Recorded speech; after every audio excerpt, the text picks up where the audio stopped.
Olá, sejam bem-vindos aí para a nossa aula de Biologia. Eu sou o professor Daison Jardim e vamos ver aí o que temos na nossa aula 1. Vejam vocês aí, objeto de conhecimento, introdução ao estudo da biologia.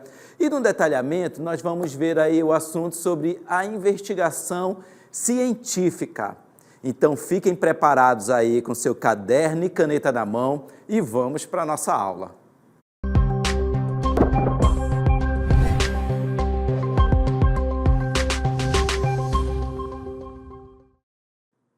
Olá, vejam aqui o ambiente que eu estou. Olha só, quem não foi curioso ainda um dia, né? Eu lembro bem quando eu era criança, eu ficava ali andando pelo caminho, né, de casa para a escola, observando tudo. Assim estão eles aqui também, né, no momento de aula, no momento de observação. E é isso aí, essa imagem que nós vamos iniciar a nossa aula aí, a nossa aula de hoje, tá? Então vejam vocês aí que eu tenho uma pergunta para trazer aí o nosso tema. Vejam, ó, a investigação científica tem relação com o nosso dia a dia? Então, vamos ver, o que você tem aí curiosidade no seu dia a dia, o que lhe chama a atenção quando você está ali percorrendo um caminho, né, da sua escola, do trabalho, enfim, do ambiente onde você está. E às vezes algumas coisas lhe chamam a atenção e você não tem aquela resposta. Então aí começa a estimular, né, esse dia a dia, o que nós estamos observando, começa a estimular a nossa curiosidade. Mas nós vamos falar aqui especificamente da curiosidade científica. Essa curiosidade científica, vejam aí, ela é uma característica natural e inata dos seres humanos, que os impulsiona a explorar, investigar e aprender. A palavra curiosidade origina-se do latim curiositas, que significa desejo por conhecimento ou desejo por informação. Então, essa curiosidade aí nossa do dia a dia, ela é algo natural, né? E quando nós queremos uma resposta daquilo que chama muito a nossa atenção, inclusive essa curiosidade científica, ela está relacionada aí ao nosso assunto da investigação científica. E nós vamos ver aí neste mapa mental, olha só, que nós temos vários, digamos assim, significados e relações relacionadas a essa curiosidade científica. E uma delas, né, essa inspiração aí para investigação. Vamos ver aí, olha. Nessa inspiração para a investigação, a curiosidade leva os cientistas a fazerem perguntas sobre o mundo, né, ao seu redor. Perguntas como, por que isso acontece? Ou como isso funciona? Quantas das vezes você já fez essa pergunta no seu dia a dia, né? E elas são frequentemente o ponto de partida para novas pesquisas científicas. Olha só, quando você já tem essa curiosidade, aí você, esse tipo, por que isso acontece? Uma pergunta dessa na sua mente, você já está se aproximando aí dessa investigação científica no seu dia a dia. Dando continuidade aí a essa curiosidade e a pesquisa científica, nós vamos ter aí a formulação de hipóteses, de possíveis respostas àquelas perguntas que você fez. Então, a curiosidade ajuda na formulação de hipóteses em que cientistas curiosos propõem explicações preliminares ou soluções potenciais para os problemas, né, ou fenômenos que são observados ali naquele ambiente. Se for você estar no dia a dia, é do ambiente onde você mora. Mas estes pesquisadores, eles vão estar dentro de um espaço físico controlado. Eles vão levar esse meio, essa curiosidade do ambiente natural para dentro desse espaço, que pode ser um laboratório, onde ali vão realizar suas pesquisas. E aí, essas hipóteses são testadas por meio da experimentação, né, de várias, digamos assim, etapas de pesquisas que são realizadas e da observação dos resultados dessas etapas. Dando continuidade aqui nesse nosso mapa mental, nós vamos ver que essas etapas de pesquisa, elas levam a descobertas inovadoras, né? Algo que não se sabia sobre aquele assunto. Então, muitos avanços científicos significativos surgiram da curiosidade. Cientistas que se perguntaram sobre fenômenos aparentemente simples ou obscuros, muitas vezes fizeram descobertas que mudaram profundamente e para a vida toda, né, essa compreensão de mundo. E na sequência nós temos aí que essas descobertas, elas foram frutos de uma metodologia científica para poder ser aceitas pela comunidade de pesquisadores. A curiosidade sustenta a aplicação rigorosa do método científico. Cientistas curiosos seguem etapas sistemáticas, né, para explorar suas perguntas, desde a observação e a formulação de hipóteses ou seja, eles iniciam ali com aquela observação e com possíveis perguntas sobre aquele evento que eles não têm ainda uma resposta, e aí eles vão realizar experimentos e depois, com a observação, vão analisar os resultados daquele processo de pesquisa, do experimento que foi realizado. Então, isso é chamado de metodologia científica. Tá? E também, conforme o resultado dessa pesquisa científica, dessa metodologia que foi adotada, ela pode, então, ser repetida, ela pode ser reaplicada. E aí nós temos essa persistência, né, na ciência, né, a curiosidade ela mantém os cientistas motivados quando encontram, né, um obstáculo ou um resultado inesperado. Então, sabe, é como se fosse assim um fio, né, de um novelo. Uma descoberta vai puxando outra e novas dúvidas vão surgindo, novas observações vão surgindo e cada vez mais esses pesquisadores têm motivação para continuar suas pesquisas. Essa persistência é crucial para a realização de pesquisas abrangentes e inovadoras. Todas as profissões, o conhecimento que foi obtido na nossa área da biologia, na química, na sociologia, na matemática, na medicina, na odontologia, na nutrição, na engenharia civil, na engenharia elétrica, em todos os campos de conhecimento, aqueles livros todos que foram escritos com os conceitos daquelas áreas, elas foram a partir de pesquisas realizadas por estes pesquisadores. E aí é que nós vamos ver que tem uma interdisciplinariedade. A biologia não viveria sem a química, sem a física, sem a matemática, né? E muitas outras áreas, né, que estão relacionadas. E aí nós chamamos de interdisciplinariedade. Diferentes disciplinas que são integradas. E essa curiosidade, frequentemente, leva os cientistas a explorarem além das fronteiras de suas disciplinas específicas, promovendo colaborações interdisciplinares que podem resultar em abordagens novas, né, novas abordagens e criativas para resolver problemas complexos. Então, nós sempre observamos aí nos programas de TV, nos jornais, né, aqueles pesquisadores que vão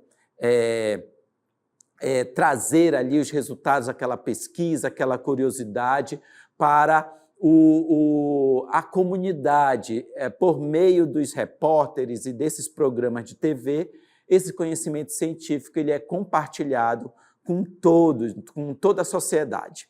Tá bom? Então, nós vimos aí esse conjunto de curiosidades que estão relacionadas aí à pesquisa científica. E nós vamos ver aí um pouco sobre o conhecimento científico. Esse conhecimento científico, ele é ali um conhecimento que é produzido a partir de atividades científicas envolvendo experimentação e coleta de dados. O seu objetivo, o objetivo do conhecimento científico é demonstrar, por meio da argumentação, uma solução para um problema proposto em relação a uma determinada questão. E esse conhecimento científico, ele vem aí da construção, essa construção desse conhecimento, ele vem aí de um processo que envolve a produção de conhecimento especializado, que é objetivo impessoal, ou seja, não é porque o pesquisador quer aquele resultado, é que a pesquisa levou aquele resultado independente do gosto do pesquisador, tá? Então, esse conhecimento científico ele surge da necessidade do ser humano de compreender como as coisas funcionam, em vez de apenas aceitar passivamente aquele resultado. Por isso que a curiosidade leva a outras pesquisas, tá? Para esse aprofundamento. Esse tipo de conhecimento permite-nos compreender os fenômenos naturais e intervir cada vez mais nos conhecimentos ali ao nosso redor. Por exemplo, nós estamos aí no dia a dia, em um ambiente em que um inseto causou uma doença. E aí as pesquisas são realizadas, são coletados materiais daquele ambiente natural e são trazidas para um laboratório. Vejam aí que eu estou aqui agora em um laboratório, Vários equipamentos estão aqui, Vejam vocês que nós temos ali computadores, nós temos aqui armários em que são guardados, nestes armários aqui, várias vidrarias, equipamentos também. Vejam vocês que alguns aqui estão nessas prateleiras. Olha aqui o microscópio. Então, quando eu pego aqui esse equipamento e eu utilizo ele, o microscópio, o equipamento microscópio, para poder aumentar aquele objeto que não é possível ver a olho nu, então eu estou colocando ali em prática essa minha curiosidade de descobrir algo que não é possível, inclusive de ser observado no dia a dia de uma forma ali que é a olho nu, sem nenhum instrumento, como o microscópio que nós temos aqui. E a isso nós chamamos de investigação científica. Sempre ela pode iniciar lá no ambiente natural e muitas das vezes são trazidas para esse ambiente controlado que é o laboratório.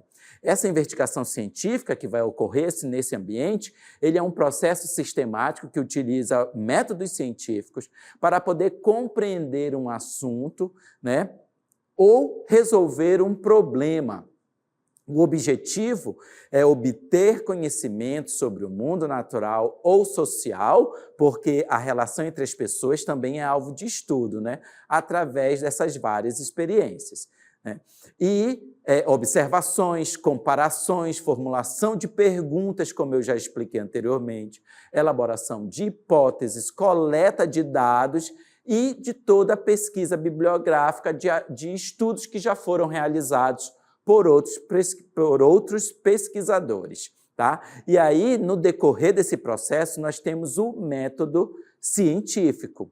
Vejam vocês que o método científico ele é um processo metodológico, ou seja, de várias etapas ou um conjunto de procedimentos que orienta a construção desse conhecimento científico e que tem permitido com que a ciência grandes descobertas e invenções ao longo do seu desenvolvimento, ao longo da execução desse processo científico e das descobertas que são realizadas.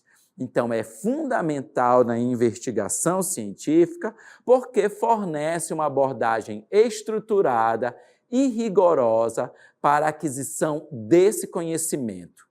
Vejam vocês, né, observem vocês aí no dia a dia, que quando você está ali na sua família, que quando a nossa avó, a nossa mãe fala assim, pega ali no quintal aquela planta que eu vou fazer um chá.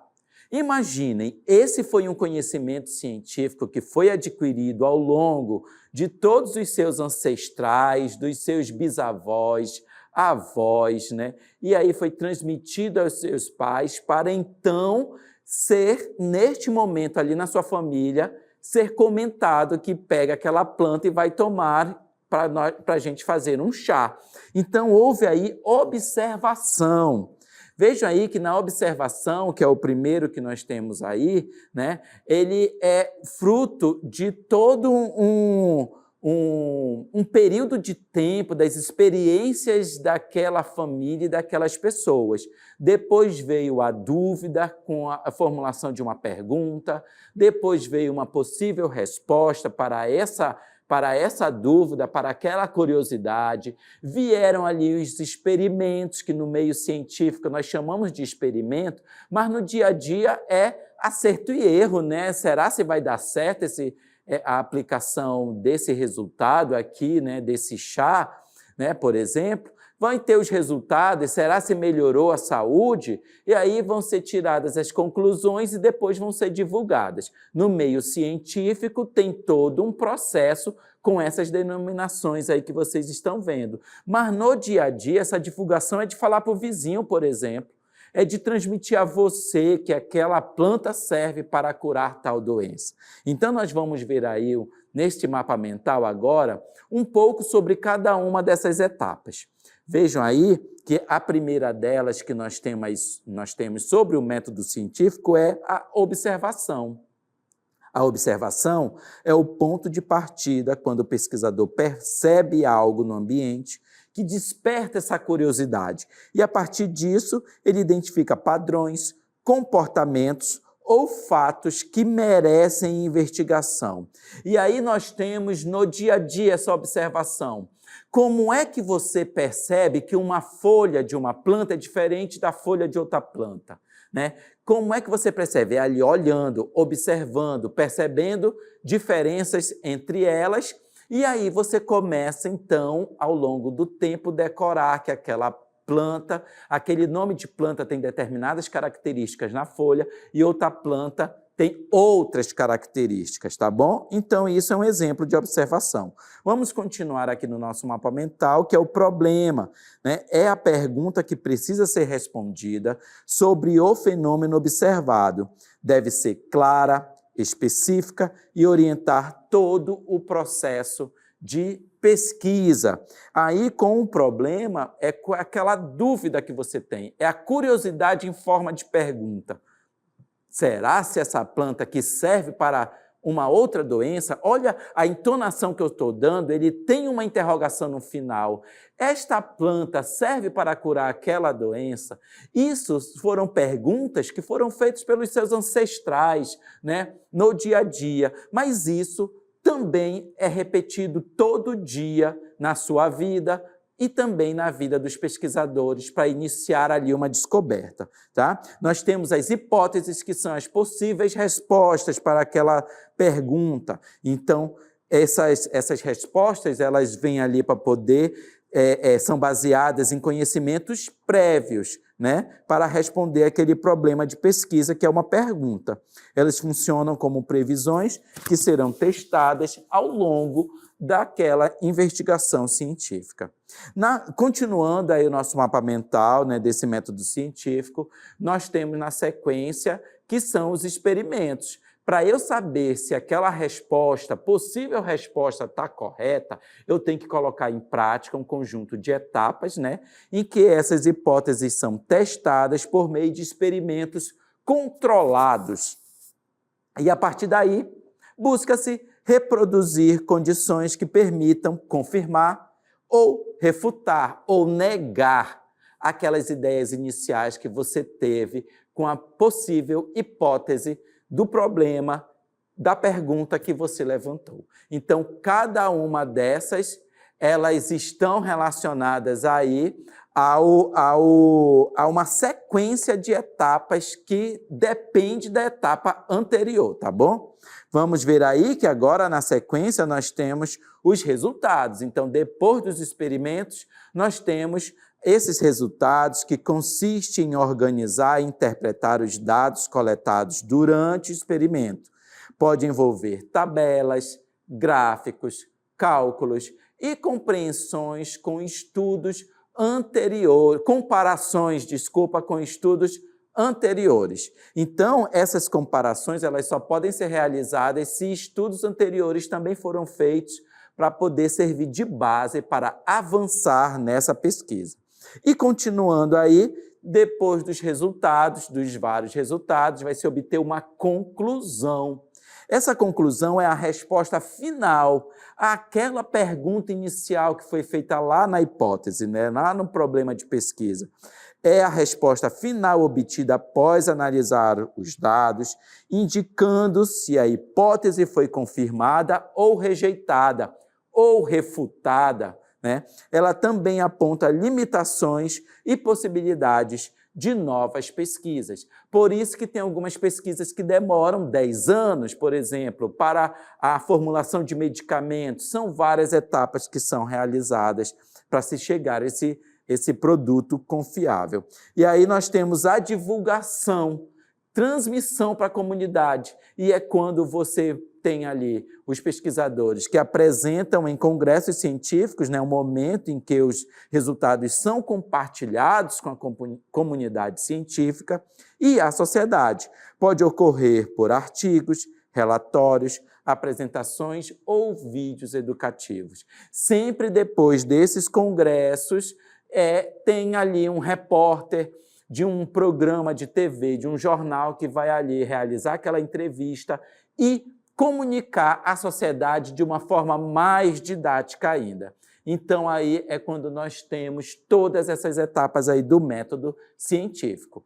Cada uma destas etapas é importante para garantir que os resultados sejam confiáveis, repetíveis e contribuam para o desenvolvimento e o avanço do conhecimento científico. E, como eu disse, essa divulgação desse conhecimento científico, ele vem ali por meio de vários documentos, de revistas científicas, para que, então, a partir dessas revistas, seja oficializado aquele resultado. Vamos ver aí uma delas, né, dessas revistas, né, científicas, que é a eScience, né, que é muito utilizada, entre outras, para divulgação e comunicação científica. E estas revistas, elas são essenciais para compartilhar os resultados das pesquisas com a comunidade científica e o público em geral. Essa divulgação, ela inclui também a publicação de artigos em revistas científicas, apresentações em conferências, divulgação em mídias populares, né, em jornais, por exemplo, e educação pública. Quando eu falo aqui de apresentações em conferências, nós estamos falando basicamente aí de uma maneira muito peculiar da comunidade científica, que são os congressos. Então vejam aí aqui, ó, que nós temos esses vários pôsteres, né, em que são apresentadas essas pesquisas científicas, né, para outras pessoas que vão lá, né, nestes pôsteres, observar, ler, né, o que cada um deles está apresentando de resultados. E isso também faz parte dessa divulgação científica. Outros resultados já são ali apresentados em pequenas reuniões, por exemplo. Olha só, vocês estão vendo aí na ilustração, nessa apresentação, que tem gráficos. Então, algumas pessoas estão observando, pode sim ser poucas pessoas a quem está sendo divulgada essa pesquisa, sim, pode ser poucas pessoas, mas também pode ser um auditório lotado. Vejam aí, olha só, quem ficaria nervoso né, em ter um auditório todo à sua frente, de pessoas que foram ali para lhe ver, fazendo essa apresentação dos seus resultados de pesquisa. Então, tanto pode ser para pequenas pessoas, né, que vão ler o seu pôster em pequenas reuniões, para grupos menores ou em grandes auditórios. Saibam vocês aí que tem muita importância, né, essas conferências, congressos, né, esses encontros científicos, né, para a transmissão e, digamos assim, divulgação para a sociedade. Por quê? São apresentados nestes eventos científicos os resultados. Olhem aí, agora vocês têm na ilustração o ponto de vista do palco, né? Lá do telão onde essa pesquisa, essa apresentação está sendo realizada. Então, você está lá em pé no palco, apresentando os resultados. E todas essas formas de divulgação científica, elas são essenciais para aumentar o conhecimento público, né, das pessoas sobre várias questões que estão relacionadas aí ao nosso dia a dia, como a saúde, meio ambiente, inovação tecnológica, né? Todo esse conhecimento que é obtido por meio, como resultado dessa investigação científica.